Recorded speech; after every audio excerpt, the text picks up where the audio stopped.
Hello dear students, welcome to biology class. I am Priyanka Acharya.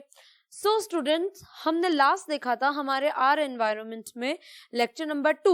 So students, आज हम देखने जा रहे हैं हमारा next lecture, lecture number 3. So basically lecture number 3 हमसे क्या कह रहा है स्टूडेंट, क्या आपको कुछ आइडिया है हमने लास्ट लेक्चर में क्या पढ़ा था? क्या रिकॉल करें स्टूडेंट्स उस बात को कि आपने लास्ट लेक्चर में क्या पढ़ा था? क्या लास्ट लेक्चर में आप स्टूडेंट्स फूड चेन के बारे में पढ़कर आए थे? दैट मीन्स ऑर्गेनिज्म जो है, लिविंग ऑर्गेनिज्म एक दूसरे पर डिपेंडेंट रहते हैं. और एक दूसरे पर किस लिए डिपेंडेंट रहते हैं स्टूडेंट्स? वो फूड के लिए डिपेंडेंट रहते हैं और एक चेन का फॉर्मेशन करते हैं. दैट चेन, वो जो चेन है स्टूडेंट, फूड चेन हमने कहा. ओके, लास्ट में हमने देखा था फूड चेन में एनर्जी फ्लो जो होता है, क्या वो यूनिडायरेक्शनल होता है स्टूडेंट्स? क्या एक ही डायरेक्शन में एनर्जी का फ्लो होगा? नेक्स्ट उसके अलावा हमने क्या देखा था स्टूडेंट? हमने देखा था दैट ईच ट्रॉफिक लेवल पर जब एनर्जी का ट्रांसफर होता है तो from previous to the next trophic level only 10% energy ही ट्रांसफर होती है स्टूडेंट्स. कितनी? ओनली एंड ओनली 10% एनर्जी ही ट्रांसफर होती है. तो रिमेनिंग का क्या होता है स्टूडेंट? रिमेनिंग या तो हीट फॉर्म में लॉस हो जाती है एनवायरनमेंट में, या फिर वो अपने खुद के वेरियस एक्टिविटीज में क्या करता है, इसको यूटिलाइज कर लेता है. सो ओके स्टूडेंट, सो अगर फूड चेन की हम बात करें, फूड क्या एक ही फूड चेन एनवायरनमेंट में प्रेजेंट होती है?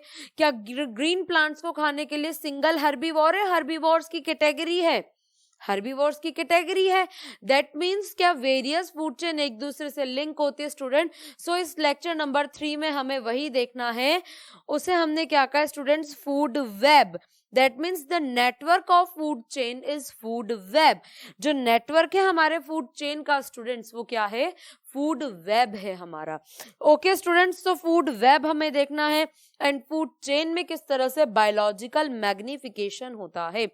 मीन्स आपने जो भी चीज यूटिलाइज की है या किसी भी ट्रॉफिक लेवल पर कोई भी चीज यूटिलाइज हो रही है, कोई भी हमारा ऑर्गेनिक मैटर, इनऑर्गेनिक सब्सटेंस हो, कुछ भी सब्सटेंस यूटिलाइज हो रहा है, सो क्या वो नेक्स्ट ट्रॉफिक लेवल तक जब ट्रांसफर हो रहा है स्टूडेंट, सो उसका नंबर इंक्रीज होना ही that is what? Biological magnification.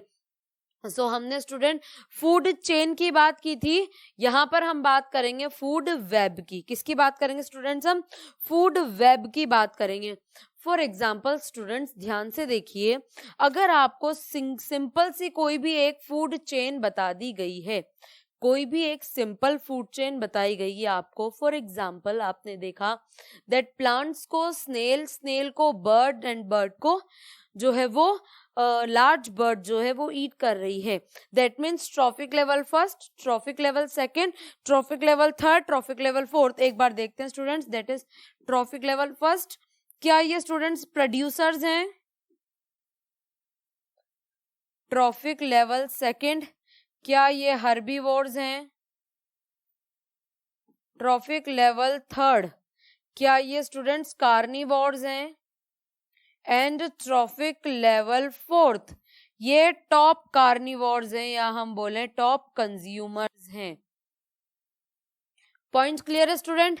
So food chain में क्या हो रहा है, एक सिंगल फूड चेन की अभी अगर अपन बात करें स्टूडेंट, तो हम ये बात कह रहे हैं that a single food chain in which energy is transferred from the previous trophic level to the next trophic level.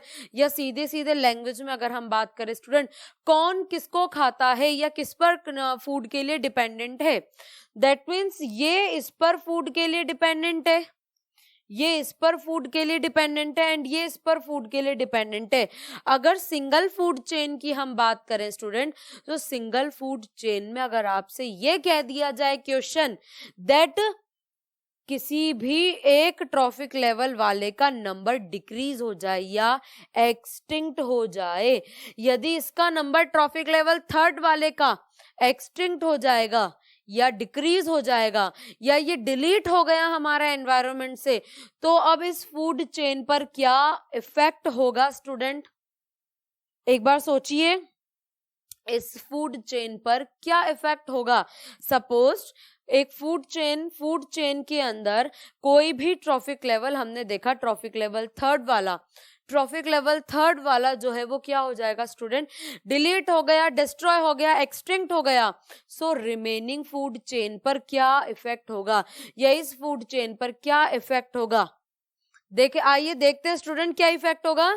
इस ऑर्गेनिज्म पे डिपेंडेंट कौन है, इस ऑर्गेनिज्म को एज अ फूड ये कंज्यूम कर रहा है, तो क्या इसको न्यूट्रिशन मिल पाएगा, इसको फूड मिल पाएगा, नहीं मिल पाएगा, बिकॉज इसका फूड तो एक्सटिंक्ट हो गया, इसका फूड तो क्या हो गया स्टूडेंट, एक्सटिंक्ट हो गया, तो इसको फूड नहीं मिल पा रहा है, इसको फूड नहीं मिल पा रहा है। सो अगर स्टूडेंट्स इसे फूड नहीं मिल पा रहा है तो फूड की डेफिशिएंसी में क्या ये भी एक्सटिंक्ट हो जाएगा, क्या इसका नंबर भी डिक्रीज होने लग जाएगा।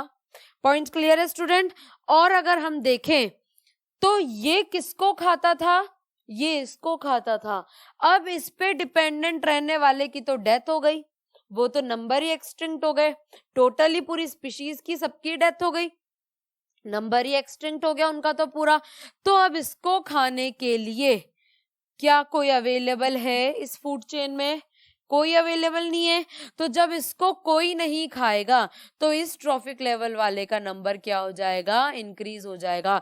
मींस हम ये बात कह सकते हैं किसी भी ट्रॉफिक लेवल को अगर एक्सटिंक्ट कर दें तो फूड चेन में उसके आगे वाले ट्रॉफिक लेवल का नंबर डिक्रीज हो जाएगा एंड उसके पहले वाले प्रीवियस ट्रॉफिक लेवल का नंबर इंक्रीज हो जाएगा। क्या पॉइंट क्लियर है students. That means food chain क्या हो गई, इम्बैलेंस हो गई, क्या हो गई, इम्बैलेंस हो गई, क्योंकि इसका नंबर इंक्रीज हो गया, इसका नंबर डिक्रीज कर देंगे, ये इसको ज्यादा से ज्यादा खाएंगे, ज्यादा से ज्यादा यूटिलाइज करेंगे, तो इसको क्या कर देंगे, ये डिक्रीज कर देंगे। तो पूरी कंप्लीट फूड चेन क्या हो जाएगी स्टूडेंट, कंप्लीट फूड चेन जो है वो इफेक्ट हो जाएगी, इम्बैलेंस हो जाएगी, उसका बैलेंस जो है वो क्या हो जाएगा, खत्म हो जाएगा। इसीलिए उसकी बैलेंस को बनाने के लिए फूड चेन को एनवायरनमेंट में प्रेजेंट होता है फूड वेब। क्या प्रेजेंट है students, food web. That means producer को ये भी खा सकता है, प्रोड्यूसर को ये भी यूज कर सकता है, प्रोड्यूसर को कोई और भी यूज कर सकता है। दैट मीन्स प्रोड्यूसर पे वेरियस कैटेगरी के हर्बीवोर्स एनिमल जो हैं वो डिपेंडेंट होंगे। क्या पॉइंट क्लियर है स्टूडेंट। रैट भी डिपेंडेंट है तो रैबिट भी डिपेंडेंट है, तो काउ भी डिपेंडेंट है। क्या पॉइंट क्लियर है स्टूडेंट, तो शीप भी डिपेंडेंट है। क्या पॉइंट क्लियर है स्टूडेंट। दैट मीन्स कि ओनली प्रोड्यूसर पे कोई भी एक डिपेंडेंट नहीं होता है। ये वेरियस फूड चेन आपस में क्या करती हैं, वेरियस फूड चेन आपस में नेटवर्क का फॉर्मेशन करती हैं स्टूडेंट्स, किसका, नेटवर्क का फॉर्मेशन करती हैं।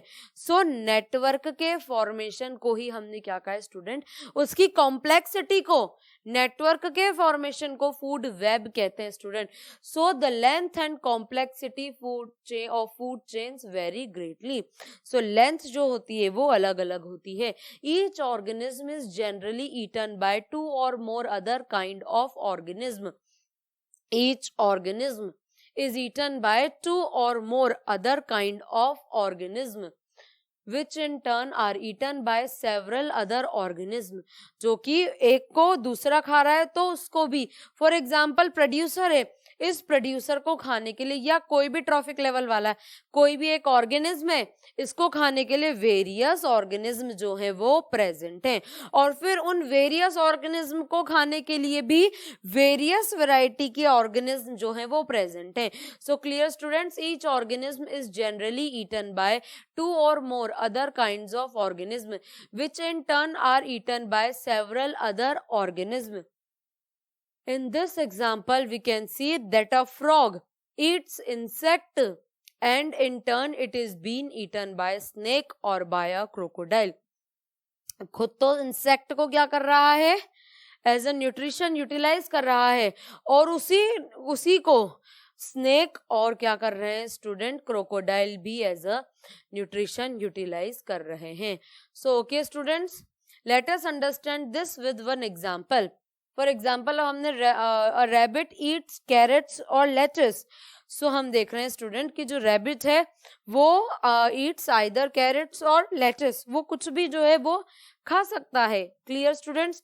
बट वहीं हम अगर देखें तो उस रैबिट को भी अलग अलग वैरायटी के ऑर्गेनिज्म जो है वो एज अ फूड यूटिलाइज कर रहे हैं।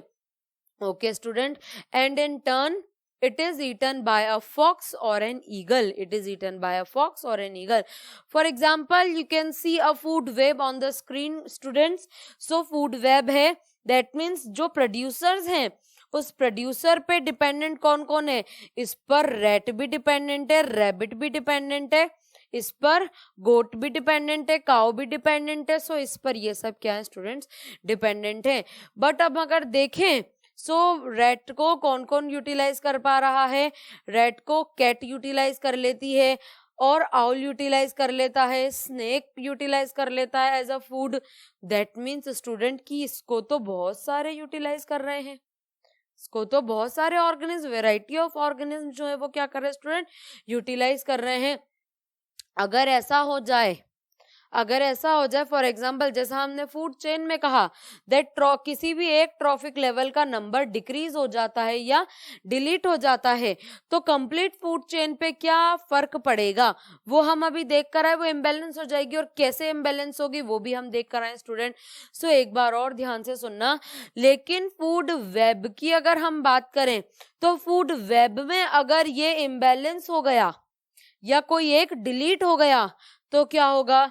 तो इसको खाने वाले, इसका नंबर बढ़ेगा क्या? इसका नंबर बढ़ेगा क्या स्टूडेंट? इसका नंबर इंक्रीज नहीं होगा।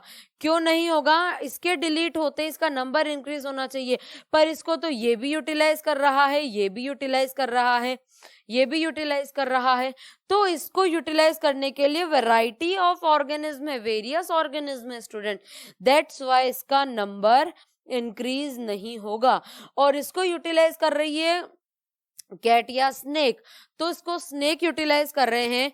तो स्नेक का फूड अगर डिलीट हो गया तो स्नेक का नंबर क्या होना चाहिए? डिक्रीज होना चाहिए, क्योंकि फूड की डेफिशिएंसी में वो खुद डिक्रीज हो जाएगा। वो खुद क्या हो जाएगा स्टूडेंट? फूड की डेफिशिएंसी में डिक्रीज, एक्सटिंक्ट हो जाएगा।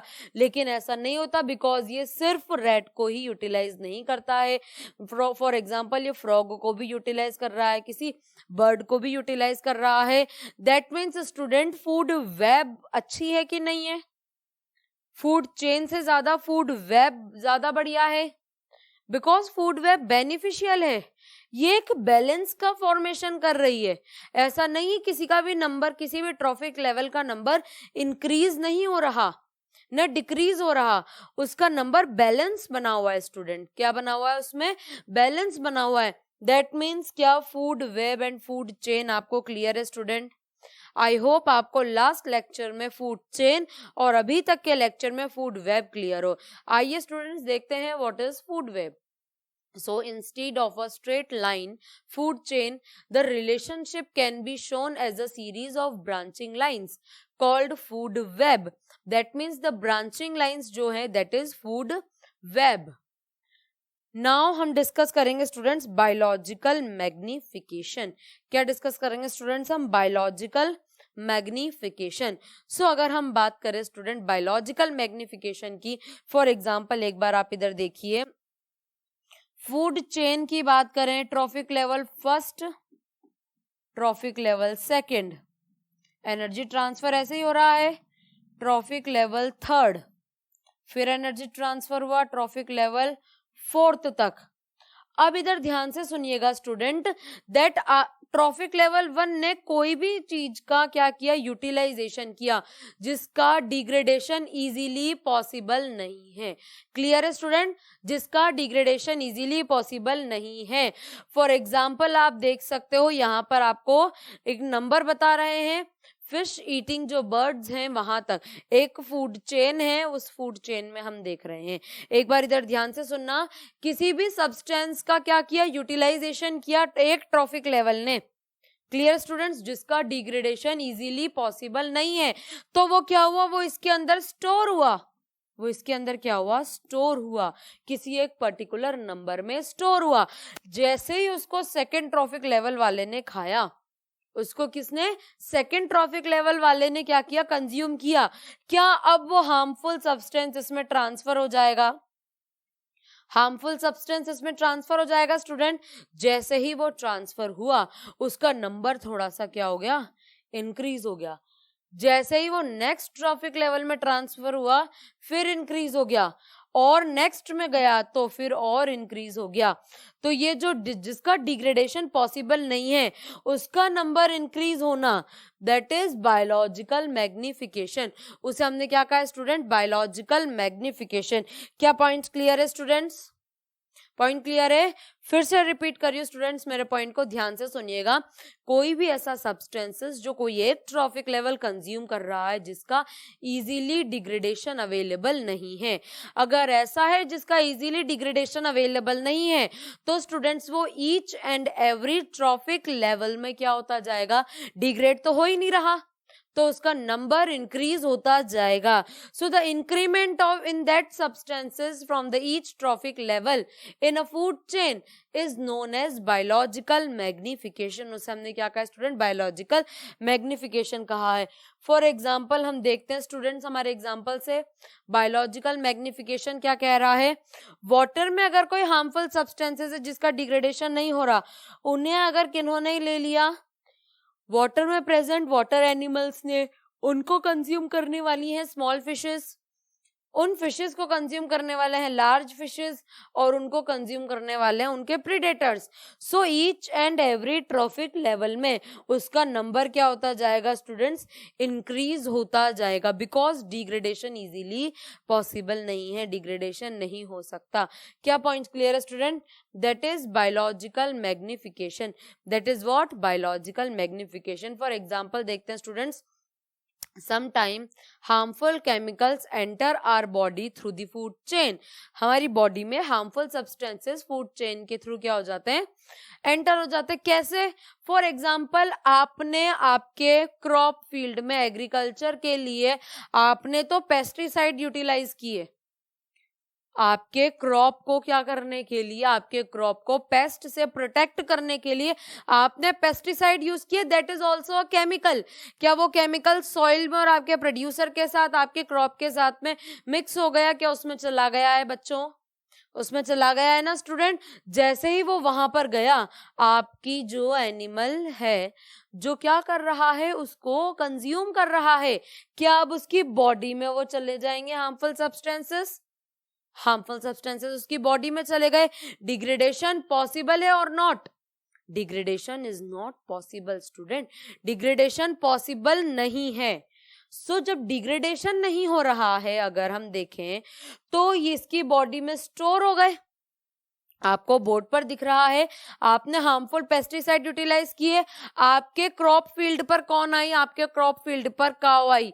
जैसे ही गाय ने जो है वो किसको, आपके प्रोड्यूसर को कंज्यूम किया, इस हर्बीवोर ने, क्या इसकी बॉडी में वो प्रोडक्ट चले गए, क्या बॉडी में वो प्रोडक्ट चले गए। अब बॉडी में अगर प्रोडक्ट चले गए तो उस काऊ के प्रोडक्ट से, उसके मिल्क से क्या वो हमारी बॉडी में जाएंगे, नहीं जाएंगे, हमारे अंदर वो क्या हो जाएंगे, इंसर्ट हो जाएंगे। चाहे आप उसको मीट के फॉर्म में, मिल्क के फॉर्म में, फ्लैश के फॉर्म, किसी भी फॉर्म में आप उसे कंज्यूम करो, एग के फॉर्म में, क्या वो वेरियस फॉर्म में चले गए, या डायरेक्टली आप यहाँ प्रोड्यूसर से ही उसी क्रॉप फील्ड से किसी वेजिटेबल को कंज्यूम करो, तो भी वो हार्मफुल सब्सटेंसेस आपकी बॉडी में एंटर हो जाएंगे students. So sometimes harmful chemicals enter our body through the food chain. We use pesticides and other chemicals to protect our crops from disease and pest. हम disease से protection के लिए क्या करते हैं, पेस्टिसाइड को यूटिलाइज करते हैं, पेस्टिसाइड का यूज करते हैं। Okay students, so these chemicals are washed down into the soil or into the water bodies। अगर हम देखें तो क्रॉप एंड एग्रीकल्चर फील्ड से होते हुए, क्या ये जब बारिश होगी बच्चों, जब रेनी सीजन आएगा, क्या रेनी सीजन में उससे बहते हुए, उससे फ्लो करते हुए, क्या ये वाटर बॉडीज में जाकर के मिल जाएंगे, वाटर बॉडीज में जाकर के मिल जाएंगे student. So these chemicals are washed down into the soil और into the bottom water bodies. From there they are absorbed by plants and other animals. और वहां से ये कुछ plants के थ्रू, कुछ other animals के थ्रू क्या हो जाते हैं स्टूडेंट्स, एब्जॉर्ब हो जाते हैं. और ईच ट्रॉफिक लेवल पर इनका नंबर बढ़ता जाता है. कैसे बढ़ता है बच्चों, ध्यान से सुनना. वाटर में नंबर है कम, वाटर में नंबर है कम, इसका डिग्रेडेशन नहीं हो पा रहा, लेकिन उस वाटर को तो प्लैंकटन जो है वो क्या कर रहे हैं, कंज्यूम कर रहे हैं. क्या प्लैंकटन्स अपने पूरी लाइफ में एक ही बार उस वाटर को कंज्यूम करेंगे क्या? नहीं, उनको बार बार अपने लिए फूड बनाना है, तो वो बार बार उस वाटर को क्या करेंगे, कंज्यूम करेंगे, तो नंबर ऑब्वियसली इंक्रीज होगा. ओके, इस प्लैंकटन पर डिपेंडेंट है फिश. तो क्या फिश लाइफ टाइम में एक ही प्लैंकटन को क्या करेगी, यूटिलाइज करेगी क्या? वो वेरियस प्लैंकटन पर डिपेंडेंट होगी जिनमें नंबर इंक्रीज्ड था. किससे? वाटर बॉडी से. अब उस फिश में भी नंबर क्या हो जाएगा, इंक्रीज हो जाएगा. फिर उस फिश को कौन कर रहा है, ईट कौन कंज्यूम कर रहा है, बर्ड्स कंज्यूम कर रही हैं. अगर हम बर्ड्स की बात करें स्टूडेंट, बर्ड्स कंज्यूम कर रही हैं, तो बर्ड्स ने क्या किया, बर्ड की बॉडी में, क्योंकि डिग्रेडेशन तो पॉसिबल ही नहीं है, उसमें तो बहुत लंबा टाइम लग रहा है, डिग्रेडेशन नहीं हो रहा तो वो हार्मफुल सब्सटेंस है. डिग्रेडेशन नहीं हो रहा तो वो कैसा है बच्चों, हार्मफुल सब्सटेंस है, तो उसका नंबर इंक्रीज होता चला जाएगा.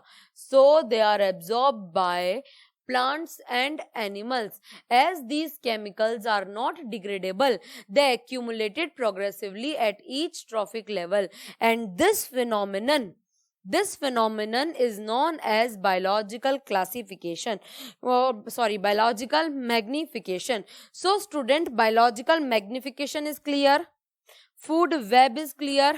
नेक्स्ट आपको ये पता होगा स्टूडेंट दैट हमारी बॉडी में या हमारे क्या ओजोन लेयर जो है, ओजोन हमारे एनवायरनमेंट में जो है, क्या वो हमारे लिए हार्मफुल है या यूजफुल है? ओजोन हमारे लिए हार्मफुल है, यूजफुल है? ओजोन बेसिकली है क्या, ओजोन लेयर है क्या? हम सुनते हैं depletion of ozone, depletion of ozone. So what is depletion of ozone? Pore in ozone. So what is pore in ozone? Basically ozone layer है क्या? इज इट हार्मफुल और बेनिफिशियल? हार्मफुल है कि बेनिफिशियल है, हम कैसे पता लगाएंगे स्टूडेंट्स? सो आइए स्टूडेंट, हमारा नेक्स्ट टॉपिक है formation of ozone, ozone layer and waste material management. So student, formation of ozone in stratosphere.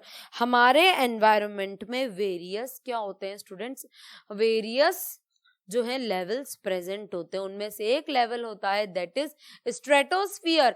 Stratosphere में किसका फॉर्मेशन होता है? ओजोन का फॉर्मेशन होता है.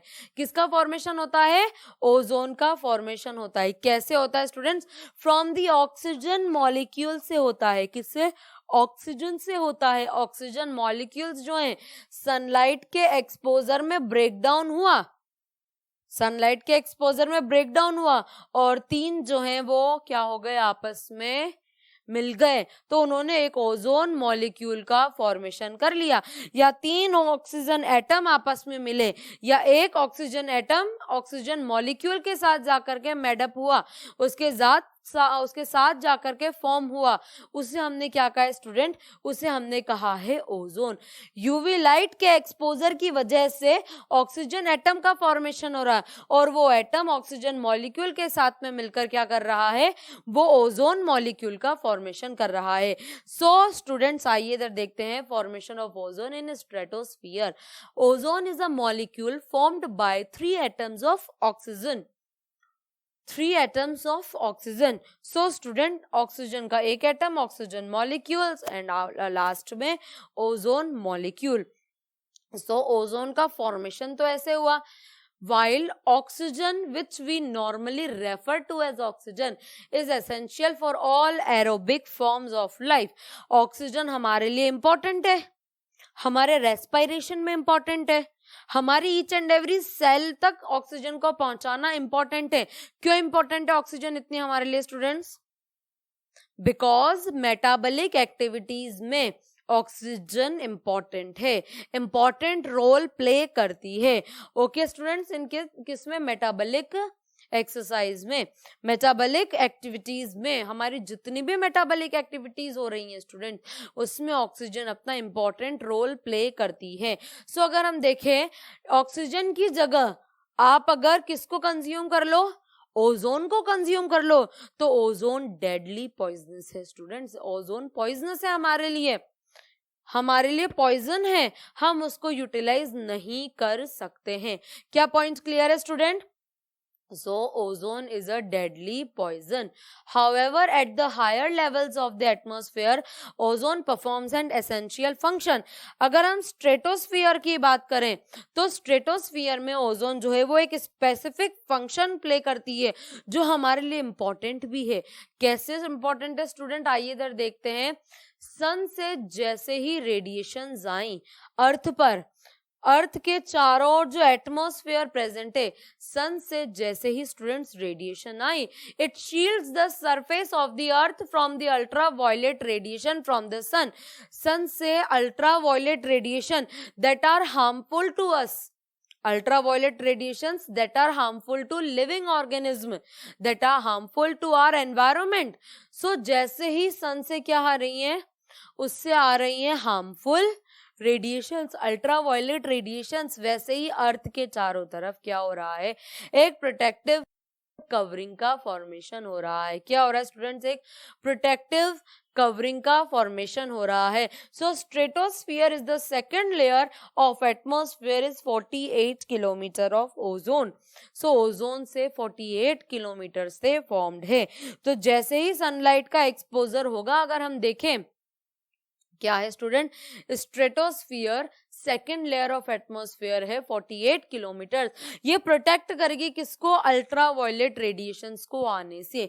किसको प्रोटेक्ट करेगी स्टूडेंट्स, अल्ट्रावायलेट रेडिएशंस को, कहां पर, यहां पर आने से। तो क्यों नहीं आने देना चाहते हम अल्ट्रावायलेट रेडिएशंस को, because they are harmful students, because they are harmful. कैसे, आपको स्किन कैंसर करेगी, आपको एलर्जी करेगी। सो बहुत सारे डिजीज के लिए रिस्पॉन्सिबल है यूवी रेज, हार्मफुल है ये यूवी रेज। सो स्टूडेंट उसको प्रोटेक्ट करने का, उस यूवी रेज से प्रोटेक्ट करने का काम किसने किया है, स्ट्रेटोस्फीयर ने किया है। उसमें प्रेजेंट हमारी ओजोन लेयर ने किया है। किसने किया है, ओजोन लेयर ने किया है। This radiation is highly damaging to organism. For example, it is known to cause skin cancer in human beings. ये क्या करेगी स्टूडेंट, ह्यूमन बींग्स में स्किन कैंसर के लिए रिस्पॉन्सिबल होगी। Various type of skin allergies के लिए भी क्या होगी स्टूडेंट, रिस्पॉन्सिबल होगी। हो सकता है कि आपको रेस्पिरेशन में भी कोई प्रॉब्लम्स जो है वो देखने को मिले।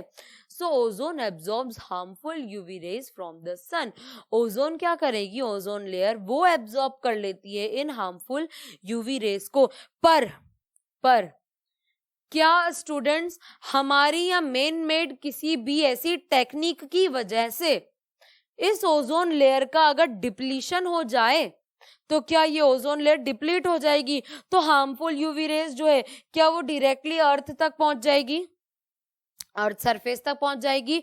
वापस रिपीट कर रही हूँ स्टूडेंट कि अगर हमारी या किसी भी रीजन से, आपकी मेरी या किसी भी टेक्निक, किसी भी रीजन से, मैन मेड रीजन से ओजोन लेयर क्या होने लग जाए, डिप्लीट होने लग जाए या कम होने लग जाए, डिलीट होने लग जाए, तो स्टूडेंट्स क्या इफेक्ट होगा कि नहीं होगा, इफेक्ट होगा कि नहीं होगा, क्या इफेक्ट होगा, ultraviolet radiation, harmful radiation directly earth तक आ जाएगी। और अर्थ तक अगर आ गई तो स्किन कैंसर, स्किन एलर्जीज और various type of cancers, even respiratory problem, तो बहुत सारी प्रॉब्लम्स जो हैं वो आपको फेस करनी पड़ेंगी स्टूडेंट्स। सो क्या ऐसा हो रहा है, क्या ओजोन लेयर का क्या आप डिप्लीशन कर रहे हो, क्या ozone absorbs harmful UV rays from the sun, protects plant and animals, protects plants and animals but अगर हम बात करें the amount of ozone in the atmosphere began to drop sharply in the 1980s. 1980s से क्या हो रहा है student, हमारा जो है ओजोन लेयर का जो है वो डिप्लीशन होता जा रहा है. कैसे हो रहा है, क्यों हो रहा है? Because this decrease has been linked to synthetic chemicals like chlorofluorocarbons, which are used as refrigerants and in fire extinguisher. So students, हम जितने भी कूलिंग एजेंट्स यूज करते हैं, कूलिंग टेक्निक्स यूज करते हैं, रेफ्रिजरेटर्स यूज करते हैं, हमारे एयर कंडीशनर्स यूज करते हैं, सो स्टूडेंट उनकी वजह से क्या रिलीज हो रही है, उनसे रिलीज होती है CFC. उनसे क्या रिलीज हो रही है स्टूडेंट? CFC, chlorofluorocarbon. क्या रिलीज हो रहा है? क्लोरोफ्लोरोकार्बन, CFC रिलीज हो रहा है स्टूडेंट. अब वो CFC क्या कर रही है? उस ओजोन लेयर का ब्रेक डाउन कर रही है, उसको डिलीट कर रही है, डिप्लीट कर रही है. अगर वो डिलीट हो गई, ओजोन लेयर डिप्लीट हो गई, सो क्या स्टूडेंट सन से आने वाली अल्ट्रावायलेट हार्मफुल रेडिएशन आप तक पहुंच जाएगी? सन से आने वाली हार्मफुल अल्ट्रावायलेट रेडिएशन क्या मुझ तक पहुंच जाएगी स्टूडेंट? दैट मीन्स डिलीट होना भी सही नहीं है ओजोन का. लेकिन हम क्या करें, टेम्परेचर इंक्रीज हो रहा है तो हमें इसका यूटिलाइजेशन तो करना ही पड़ेगा. तो टेम्परेचर कैसे इंक्रीज हो रहा है? ग्लोबल वार्मिंग हो रही है. वो भी क्यों हो रही है? हमारे इन्हीं तरीकों की वजह से हो रही है. क्या पॉइंट क्लियर है स्टूडेंट्स? सो ओजोन लेयर के डिप्लीशन के लिए मेन रिस्पॉन्सिबिलिटी किसकी है?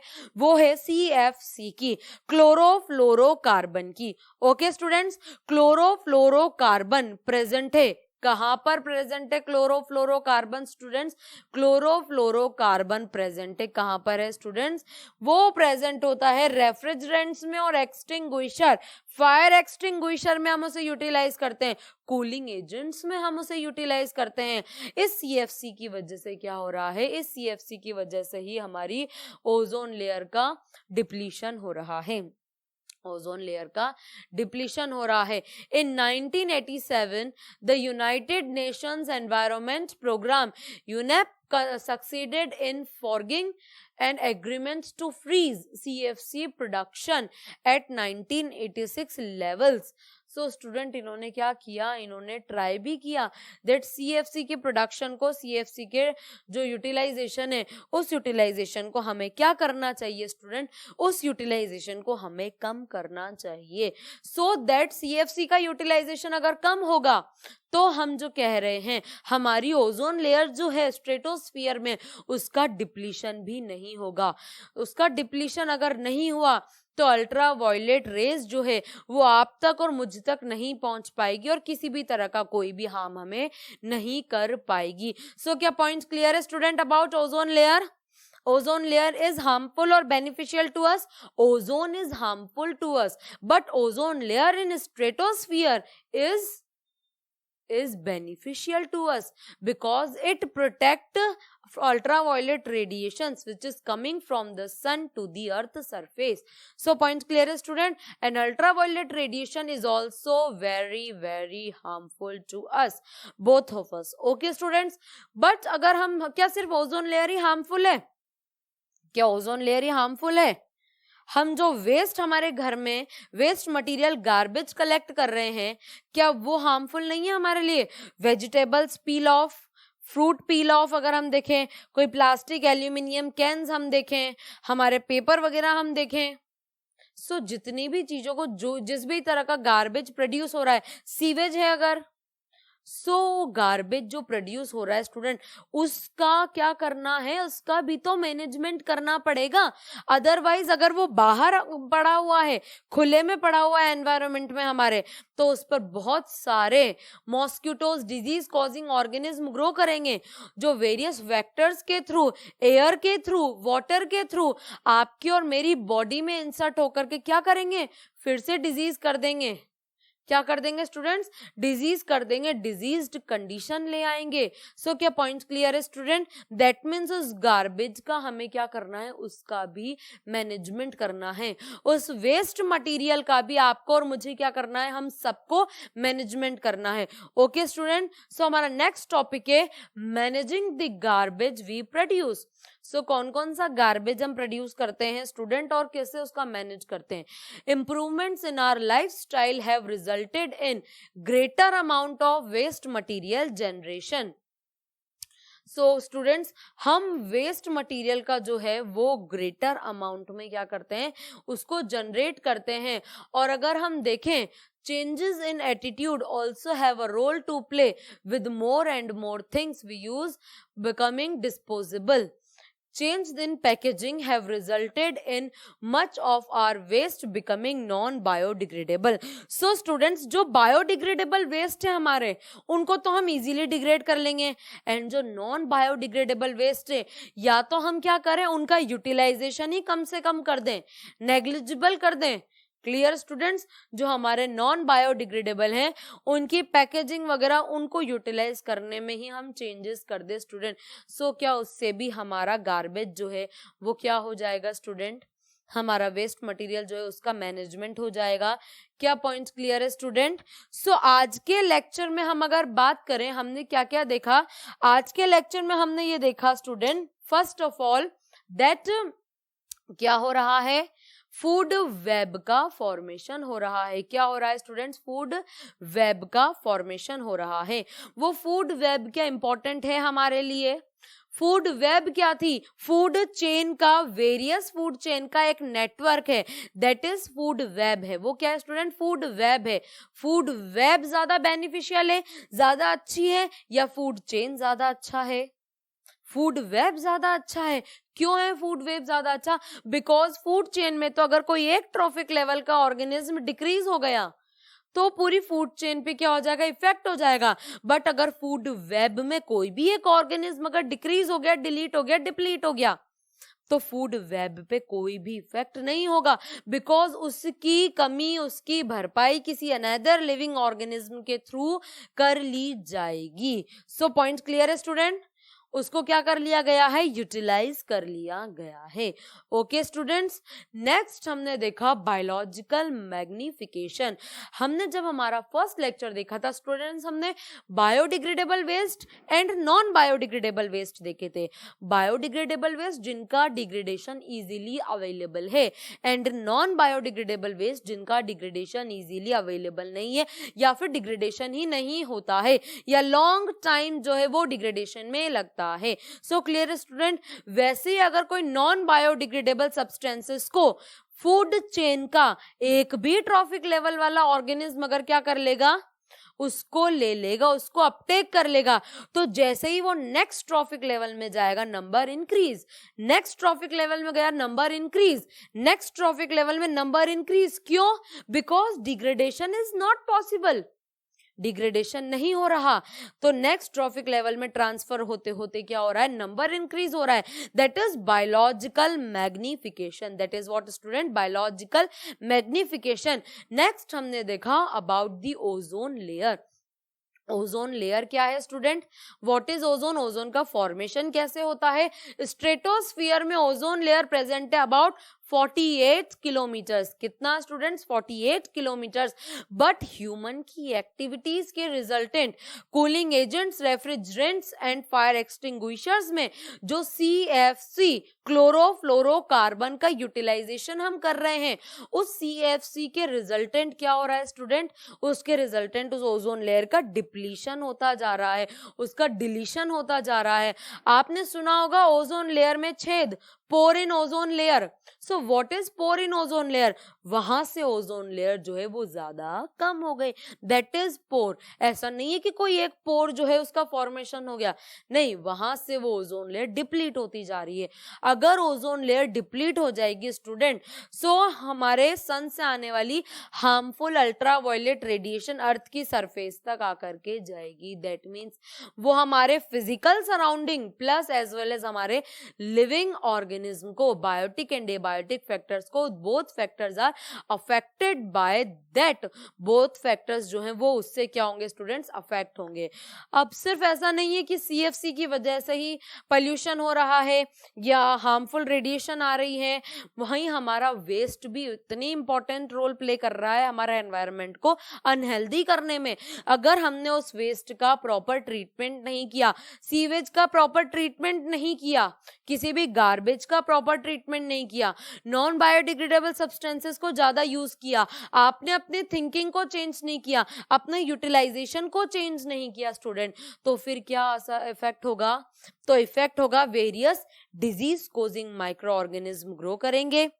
क्या points clear students, various disease causing micro organism grow करेंगे। सेकंड अगर हम बात करें various disease causing micro organism के अलावा और क्या होगा student, various disease causing micro organism grow करेंगे। सेकंड, वेक्टर्स के थ्रू आपके और मेरे सबके बॉडी में पहुंचेंगे, वेरियस टाइप का पोल्यूशन फैलाएंगे, सॉइल पोल्यूशन फैलाएंगे, हमारे प्रोड्यूसर्स को इफेक्ट करेंगे, फूड चेन फूड वेब को इफेक्ट करेंगे, बायोलॉजिकल मैग्निफिकेशन करेंगे। सो हमें उस वेस्ट मटेरियल का भी मैनेजमेंट करना है। ओके स्टूडेंट, सो हमारा आर एनवायरनमेंट चैप्टर जो है स्टूडेंट वो कंप्लीट हो चुका है। हमारे आसपास का सराउंडिंग हमारा आर एनवायरनमेंट, और हमें हमारे एनवायरनमेंट को कैसा रखना है स्टूडेंट्स, हमें हमारे एनवायरनमेंट को हेल्दी रखना है। Okay students, thank you so much, God bless you students.